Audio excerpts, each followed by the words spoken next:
오늘 우리에게 주시는 말씀 창세기 1장 31절에서 2장 3절입니다. 유명한 집사님 뒤에 바깥에 문을 좀 닫아주세요. 그 바람 때문에 위에 아마 소리 나는 것 같은 바깥 문을 닫아주시기 바랍니다.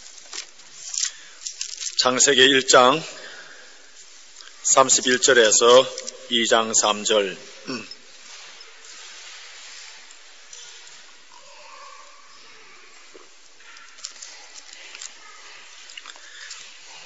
창세기 1장 31절에서 2장 3절까지 말씀을 우리 한 목소리로 같이 읽겠습니다. 하나님이 그 지으신 모든 것을 보시니 보시기에 심히 좋았더라. 저녁이 되며 아침이 되니 이는 여섯째 날이니라. 천지와 만물이 다 이루니라. 하나님의 지으시던 일이 일곱째 날이 이럴 때에 마치니 그 지으시던 일이 다함으로 일곱째 날에 안식하시더라. 하나님이 일곱째 날을 복주사 거룩하게 하셨으니 이는 하나님이 그 창조하시며 만드시던 모든 일을 마치시고 이날에 안식하셨음이더라. 아멘. 지난주 금요일에 구역 모임 때에 어느 한 집사님이 요즘 새벽 일과 저녁 늦게 하는 일 때문에 새벽 기도에도 참석할 수 없고 또 수요 기도에도 참석할 수 없는 것 때문에 안타까워하셨어요. 그때 제가 집사님 새벽에 일찍 일어나서 일을 하고 밤늦게 일을 함으로 말미암아 생활비를 마련하고 또 이렇게 수많은 사람들이 일거리가 없는데 일을 할 수 있고 일을 할 수 있는 건강을 주신 하나님께 감사하십시오.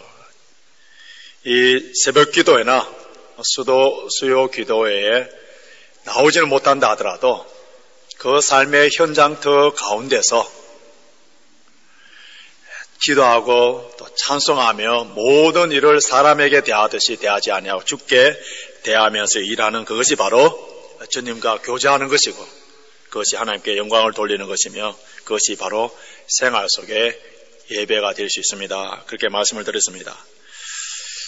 목회자가 교회에서 또 주일날 설교하고 말씀을 가르치는 것과 그리고 일반 평신도들이 주일날 교회에 와서 예배하고 봉사하는 것은 거룩한 일이고 평일날 세상 속에서 일을 하는 것은 세속적인 일이라고 생각하는 이 이원론적인 사고방식, 이건 철저하게 플라톤 철학에서 내려오는 이 이원론적인 사고방식은 성경에 가르쳐주는 그러한 가치관이 절대로 아닙니다.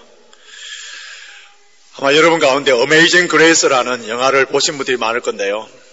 18세기 영국 노예 매매 제도를 철폐시켰던 이 윌리엄 월버포스에 대한 그러한 내용입니다. 역사가들은 이 월버포스의 노예 매매 제도의 폐지와 그리고 나쁜 관습의 개혁으로 인하여서 영국에는 프랑스처럼 피를 흘리는 유혈 혁명을 막았다고 합니다. 이 한 사람의 미친 영향이 얼마나 큰지 몰라요. 오늘날 미국의 경제에 있어서 방위사업, 무기를 판매하는 이 방위산업에 대해서 어느 누가 손댈 수가 있겠습니까? 미국 경제에 있어서 핵심 산업이라 할 수 있습니다. 18세기에 노예제도는 대영 제국을 이끌어가는 데 있어서 경제적으로 오늘날 미국의 방위사업과 같이 중요한 비중을 차지했습니다.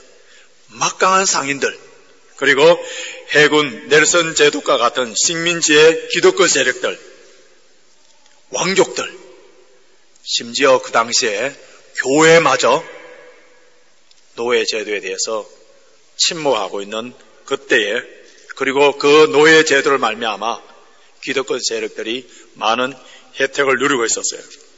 이러한 악습을 폐지하기 위해서 월버포스는 거의 50년을 지칠 줄 모르는 끊임없는 투쟁을 해서 그의 정치적인 활동은 그 당시에 젊었지만은 아주 탁월했습니다. 근데 1789년도 그의 나이가 25세 때에 예수 그리스도를 영접하게 됩니다.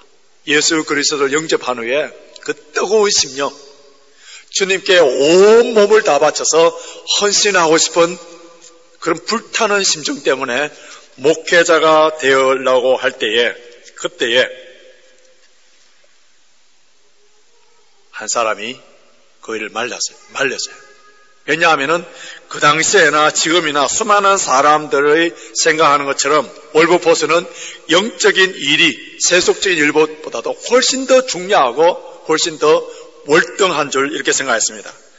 그러나 이렇게 목회자가 되려고 하는 월버포스를 설득하여서 자네는 정치를 통하여서 하나님께 영광을 돌려야 되는 소명이 있다네 하면서 계속적으로 정치의 길을 가도록 인도했던 그가 누구냐 하면은 노예 상인으로 일하다가 그가 회심하여서 전 세계 그리스도인들이 가장 애송하는 찬송가 나 같은 죄인 살리신 어메이징 그레이스를 작사한 존 누튼 목사님입니다. 존 누튼 목사님이 설득하여서 월버포스는 자기의 소명에 충실했었어요. 그래서 대영 제국이 그 당시에 하나님 앞에 국가적으로 그리고 종교적으로 개인의 양심적으로 무분별하게 죄를 범했던 그 노예 매매 제도를 철폐시킴으로 말미암아 하나님의 거룩한 일, 영광스러운 일, 영적인 일을 감당했습니다. 성도가 하는 모든 일, 하나님의 놀라우신 사랑과 은혜로 말미암아 구원받은 성도가 하는 모든 일, 그리고 그 믿음으로 나와서 하나님의 영광을 위하여서 일하는 것이라면은 거룩한 일, 세속적인 일, 고차원적인 일, 저속한 일 이렇게 구분하는 것은 아무런 의미가 없어요. 구약 성경은 히브리어로 기록됐고 신약은 헬라어로 기록됐는데 이 히브리어 헬라어 성경을 갖고 영어로 된 성경으로 번역하다가 그 당시에 이단으로 정죄받아서 화형으로 이렇게 순교당한 윌리엄 푼데일은 하나님을 기쁘시게 하는 일이라면 물 깃는 것과 그리고 설거지하는 것과 구두 고치는 것과 말씀 전하는 것은 모두 하나다 이렇게 했습니다. 무슨 일을 하든지요. 하나님을 기쁘시게 하는 일이라면은 교회 안에서든지 세상에서든지 가정에서든지 그 일은 거룩한 일입니다. 오늘 우리에게 주어진 이 본문을 통하여서 먼저 우리 일에 관해서 좀 생각해 보길 원합니다. 본문에 보시면은 일이라는 말이 3번 정도 나옵니다. 2절에 보시면은 하나님의 지으시던 일이 7째 날에 이를 때에 마치니 그 지으신 일이 다음으로 되고 3절에서 하반절에 보시면은 그 창조하시며 만드신 모든 일을 마치시고 이날에 안식하셨음이더라. 우리 성경에는 2장 1절에서부터 3절까지 되어 있는데요. 성경 본문 그 자체는 성령의 영감에 의해서 지음받았지만은 성경 원래 원문에는 장과 절이 나누어져 있지 않습니다. 우리가 보는 지금 창세기 1장 이 챕터는 13세기에 그리고 verse 몇 절은 15절 중엽에 구분되었는데 이렇게 장과 절이 구분되어 있기 때문에 우리가 성경을 찾고 하는 데 굉장히 유용합니다. 그러나 때로는 잘못된 부분과 무리하게 나누어진 부분들이 많이 있어요. 그 중에 대표적인 것이 오늘 우리가 읽었던 본문입니다. 오늘 우리가 읽었던 본문은 2장에서 구분되는 것이 아니고 1장 마지막 결론으로 돼야 되고 2장은 4절부터 시작돼야 돼요. 그럼 1장의 마무리가 결론이 무엇이냐면은 하나님께서 천지 만물을 창조하시고 보시기에 심히 좋았고 하나님께서 모든 일을 다 이루으시고 그리고 제7일째 안식하셨다. 결론을 맺고 있습니다. 그럼 여기는 우리에게 의문이 하나 있습니다. 하나님은 졸지도 아니하시고 주무시지도 아니하시고 피곤치 아니하신 분이에요. 그런데 하나님께서 우리 인간들처럼 6일 동안 열심히 일하시고 7일째 안식하셨다. 하나님은 졸지도 아니하시고 주무시지도 아니하고 피곤치 아니하신 분이 왜 7째 날에 씻으셨는가? 이런 의문이 생깁니다. 우리가 창세기를 쭉 공부해 오면서 온 우주는 지구를 향하여서 지구의 모든 것들은 하나님의 형상으로 지음받은 인간을 위하여서 세팅됐다 했습니다. 하나님께서 여세 동안 일하시고 하루 쉬신 것은 철저하게 하나님의 형상으로 지음받은 우리 인간들을 위함이에요. 인간을 창조하신 창조주 하나님께서 우리 인간의 정신적, 육적인 구조에 있어서 일과 쉼에 있어서의 그 비율을 만들어 주셨는데 6대1이에요. 6대1의 비율로 창조하시기 때문에 그래서 우리 인간은 7일을 한 주간 한 단위로 생활하도록 그 생활의 패턴을 만들어 주셨습니다. 이런 정신적인 노동이든지 육체적인 노동이든지 절대 쉬운 것이 아닙니다. 노는 거 쉬울 수가 있겠지만은 일은 고되고 힘든 것이죠. 히브리 말로 노예라는 말은 에베드입니다. 그런데 이 에베다라는 말이 무슨 동사에서 나왔느냐면은 아바드라는 동사에서 나왔는데 이 아바드라는 말이 무엇이냐면 일하다는 거예요. 옛날에 히브리인들이 애굽에서 종살이 하면서 노예 생활하면서 죽도록 일한 거예요. 일하면 항상 노예로 형성됩니다. 우리나라도 마찬가지죠. 옛날에 고대 시대 때는 특별히 우리나라의 고종임금이 어느 날 미국 선교사들이 테니스를 치는 그 모습을 보면서 이렇게 이야기했답니다. 저렇게 땀을 뻘뻘 흘리면서 힘드는 일들은 아래 것들에게 시키지 하면서 혀를 끌끌 찼다고 그래요. 일은 아래 것들, 하인들, 노예들만 하는 걸로 이렇게 생각했습니다. 고대 그리스 말로, 히람 말로 노동은 포노스인데요. 이 포노스라는 의미 속에는 무엇이 있냐면 슬픔이 포함되어 있습니다. 라틴어로는 이를 라보르인데요. 이 고통이 수반되는 극도의 노력입니다. 이 라보르에서 이제 영어가 나오는데 영어로 말고 레이버 있지 않습니까? 레이버라는 이 말이 14세기에 비로소 나오는데 이 말이 등장할 때는 어떤 의미냐 하면은 짐을 메고 미끄러지거나 비틀거리는 것을 의미합니다. 그러니까 노동, 일은 힘든다는 거예요. 바깥에 그 문을 닫아버렸어요.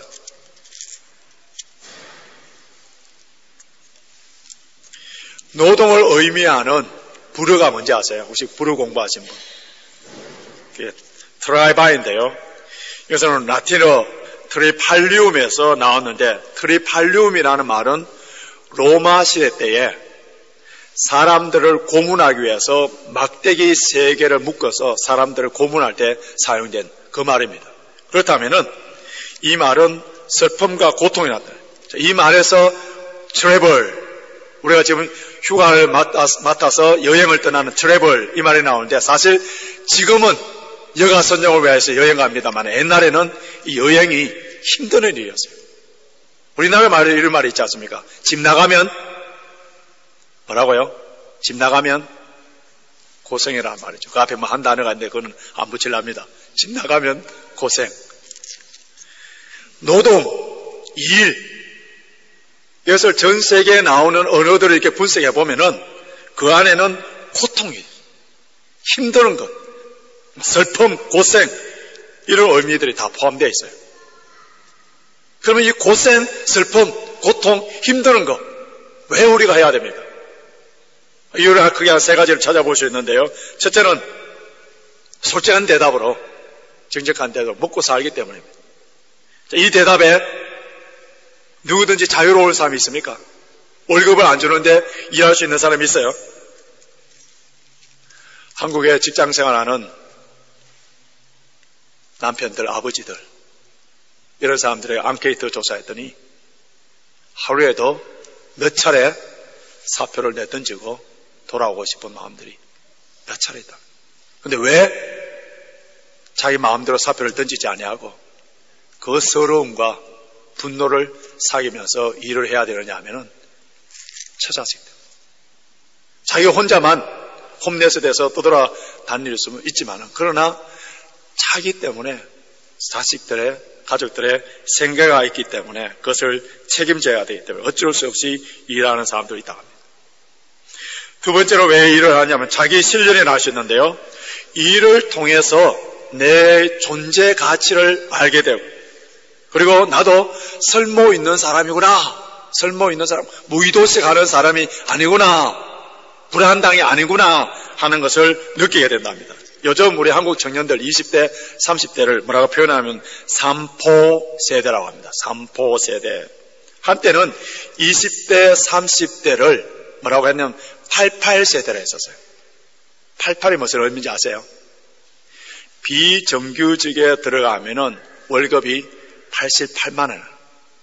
그러나 우리 젊은이들은 비록 88만 원의 월급을 받는다 하더라도 비정규직에 들어가서 일을 했지만은 요즘은요, 3포 세대의 청년들은 세 가지를 포기하는데 연애 포기하고 결혼 포기하고 직장 포기하고, 그렇기 때문에 자기 실현도 없고 존재 가치도 느끼지 못하기 때문에 이제는 꿈과 희망마저 포기하여서 5포 세대, 7포 세대 이렇게 표현합니다. 우리 교회 청년들 중에서는 이런 사람이 없기를 바랍니다. 세 번째 왜 일을 하냐면은 세상의 실력을 발휘함으로 탁월성을 나타내기 위해서 일을 하기 위함이라 했었어요. 코바함에 가면은 그 사람이 세운 유명한 학교가 하나 있었어요. 예후디 메누힌 스쿨이라고 했는데, 예후디 메누힌은요, 세계에서 유명한 바이올리니스트고 지휘자입니다. 아인슈타인이 예후디 메누힌이 연주하는 거 보고 창조주가 있다는 것을 나 알겠다 할 정도로 대단한 사람이에요. 이 사람은 자기 회고록에 뭐라 했냐면은 세상에 연주하는 것이 곧 존재하는 거다. 멋진 말이에요. 세상에 연주하는 것이 곧 존재하는 것이라고 했고요. 유명한 색소폰 연주자인 존 콜트레인은 그 당시에 최고의 재즈 연주자였는데요. 사라이라는 그 곡면을 갖고 32분 동안 온 청력을 쏟으면서 연주를 하면서 무대에 내려와서 그 색소폰을 땅에 놓으면서 한마디로 했는데 뭐라고 했냐면 뭉크 디미타스, 뭉크 디미타스, 이 말은 주제여 이제는. 성경 어디서 나옵니까? 주제여 이제는. 누가복음 2장을 보시면은 아기 예수님을 품에 안고 노인인 시몬이 주제여 이제는 말씀대로 종을 평안히 놓아 주시도다. 내 눈이 주의 구원을 보아사오니 들었던 그 기도를 라틴어로 옮겨놓은 것이 뭉크 디미타스. 뭉크 디미타스라는 기도는 기독교 전통적으로 잠자기 전에 성도들이 하나님께 기도하는 그러한 내용입니다. 그렇기 때문에 우리 그리스도인들이 연주자가 되든지 운동선수가 되든지 무슨 일을 하든지 장인 정신을 갖고 완벽한 작품을 만들기 위해서 탁월함을 실현하기 위해서 최선을 다하는 이때에 우리는 일에 대한 보람과 행복을 느끼게 되고요. 또 창조주를 닮아가게 됩니다. 하나님께서 일하셨다 했을 때는 하나님께서는 먹고 살기 위해서 일했습니까? 하나님께서 일하셨다는 것은 하나님께서 존재를 드러내시고 하나님의 자아, 신령과 존재 가치를 위해서 일한 것도 아닙니다. 그렇다면 하나님께서 일하신 이유를 가장 잘 이해하기 위해서는 우리는 창세기 1장 31절에서 그 답을 찾을 수가 있습니다. 다시 1장 31절 보시기 바랍니다. 하나님이 가라사대 하나님이 그 지으신 모든 것을 보시니 보시기에 심히 좋았더라. 하나님께서 만드신 그 작품 보시기에 심히 좋았더라. 하나님의 걸작품, 하나님의 탁월성, 다른 말로 하면은 하나님의 창조성 드러내준 거예요. 그렇기 때문에 우리가 어떤 일을 하든지 사람에게 하듯 하지 말고요, 주께 하듯 함으로 말미암아 최선을 다해서 그 분야에 전문가가 되어서 탁월성을 드러내는 것이 창조주 하나님을 닮아가는 것이고 하나님의 형상을 드러내는 것이라 하셨습니다. 그렇기 때문에 직업에 귀천이 있는 것이 없고요. 나에게 주신 것에 대해서 소명의식과 장인정신을 가질 때는 식당에서 일을 하든지, 집에서 가정살림을 하든지, 교회에서 말씀을 가르치든지 모든 일이 하나님의 창조 질서를 회복시키는 일에 동참하는 일이 됩니다. 우리가 보기에는 사람들의 타락하고 부패한 사람들의 세상적인 가치관을 볼 때는 무의미하고 보잘것없고 하찮은 같은 그런 일이지만은, 그러나 우리가 주께 대하듯이 그러한 일들에 있어서 성실하게 사랑으로 일을 해나갈 때에 하나님께서 역사합니다. 제가 이번 주에 어느 책을 보면서 이런 감동되는 이야기가 있어서 인용해드리겠습니다. 스코틀랜드에 제인 데스테르라는 아주 유명한 여인이 있었는데 이 사람의 남편도 아주 유명했습니다. 그런데 남편의 사별로 말미암아 졸지에 가부가 되었었어요. 그러니까 그 밀려오는 그 슬픔을 이길 수가 없어서 자기가 선택한 길이 무엇이냐면은 흐르는 강물에 갔습니다. 이제 그 강물에 뛰어내리려는 그 순간에 어찌된 영문인지 잠시 언덕을 쳐다봤는데요. 그 언덕 저편에 젊은 농부가 들에서 농사 일을 하는 것을 보게 됐는데요. 아주 자기 일에 집중하고 있는 거예요. 그의 일 솜씨는 너무나도 치밀했고 노련했고 그 일하는 모습은 너무나도 아름다웠었어요. 밭고랑을 이렇게 해놨는 거 보면은 마치 화가가 완벽한 작품을 만들어 놓은 같은 그런 모습이었었어요. 그 농부의 솜씨에 이 제인은 감탄했고요. 그 다음 그 감탄에서 경의로 넘어갔고 그 경의에서 책망으로 오게 됐습니다. 도대체 자기 자신은 무엇의 연민에 빠져서 이렇게 하고 있는가? 어린 두 자녀도 있는데 이 자녀에 대한 생각은 전혀 없고 자기 일에만 파묻혀 있는 그러한 모습을 보면서 자기 스스로 책망하면서 다시 기운을 내어서 일어나서 인생의 멋진 인생을 펼쳤다는 그런 이야기입니다. 그녀가 자살하지 못하도록 막았던 것은요, 그 당시에 경건한 청교도의 스코틀랜드의 그 화려했던 신학입니까? 그 당시에 스코틀랜드의 수많은 교회에 매주일마다 쏟아지는 수많은 목사들의 그 설교 때문이었습니까? 어느 평범한 농부가 자기 맡은 농사일에 최선을 다하여서 일하는 그 모습, 그의 충실함, 그의 신실함 때문이었습니다. 19세기 중국 선교의 아버지라고 할 수 있는 허드슨 테일러는 작은 일은 작은 일이다. 그러나 작은 일에 신실한 것은 큰 일이다. 라고 하였고요. 마더 테레사는 나는 큰 일을 하지 않는다. 나는 작은 일을 큰 사랑으로 한다. 이렇게 했었습니다.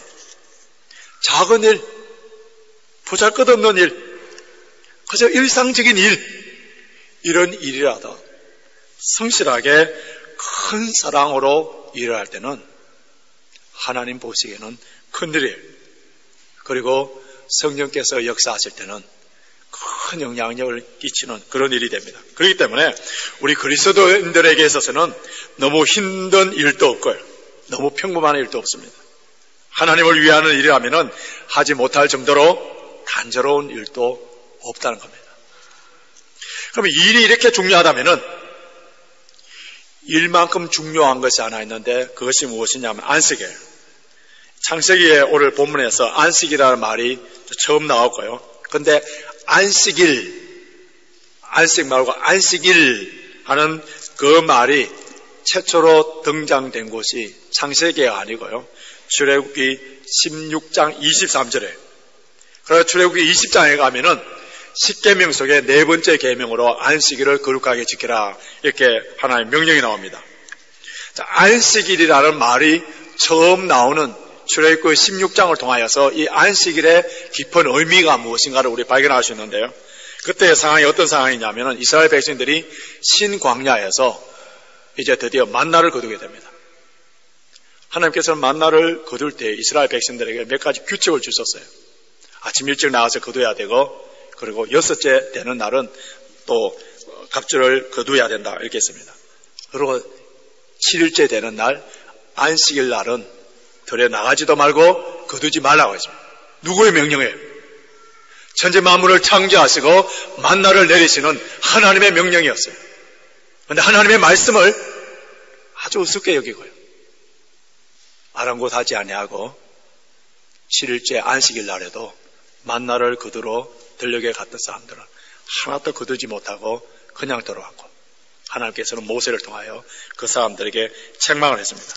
나중에 율법에서는 안식일을 범하는 사람들에게는 돌로 쳐 죽이라 했습니다. 무서운 명령이에요. 왜냐하면 하나님의 백성으로서 안식일을 범하는 것은 존재 가치가 없다고 했습니다. 왜 이렇게 안식일을 지키는 것이, 그리고 이날 쉬는 것이 왜 중요하고, 그 이날을 일하지 않고 쉬는 것이 왜 중요하냐 하면은 첫째로 하나님의 주권을 인정하는 겁니다. 하나님의 주권을. 우리의 필요의 충족을 아시고 우리의 삶은 하나님의 손에 있다는, 하나님이 책임져 주신다는 그 믿음이 없다면 절대로 쉬지 못해요. 우리가 드리는 11조도 마찬가지. 우리가 물질이 많으냐 적었냐 가난하냐 이 물질의 문제가 절대로 아닙니다. 하나님의 주권의 문제, 하나님의 주권의 문제. 내 인생을 내가 책임지고 내가 하나님이 되어서 my way로 내가 해야만이 된다는 이러한 생각은 그 자체가 바로 하나님에 대한 반역입니다. 하나님을 인정하지 아니하는 자기 선표예요.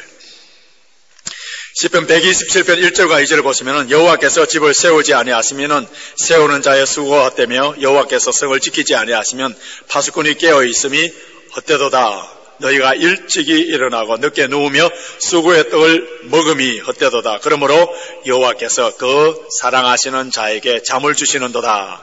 여호와께서 그 사랑하시는 자에게 잠을 주시는도다. 이 말씀을 잘못 해석하여서 예배 시간에 잠이 올 때 주님께서 사랑하시기 때문에 잠을 주시는구나 이렇게 생각하는 분이 있는데요. 그런 의미로 주신 말씀이 아니에요.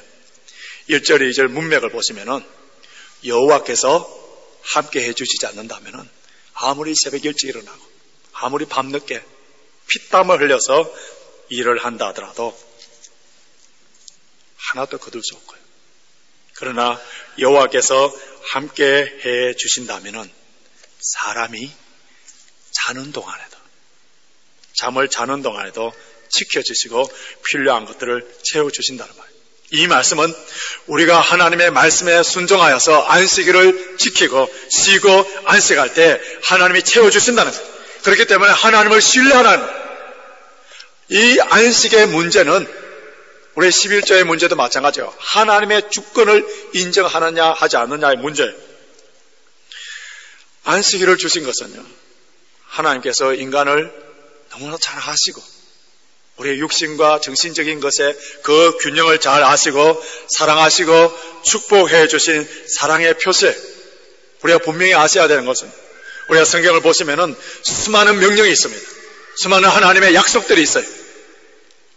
이 약속의 말씀들이 우리의 자유를 빼앗아가고 우리가 누릴 수 있는 기쁨을 빼앗아가기 위한 아주 악한 왕들과 같은 그런 명령입니까? 우리가 지켜야 될 많은 계명을 주신 그 목적이 신명기 10장 13절에 나오는데, 하나님께서는 우리의 행복을 위해서 주셨다. 이 말씀을 지킬 때에 우리는 가장 기쁨이 넘치고 가장 창조주의 정신에 따라 살고 가장 행복해진다는 거예요.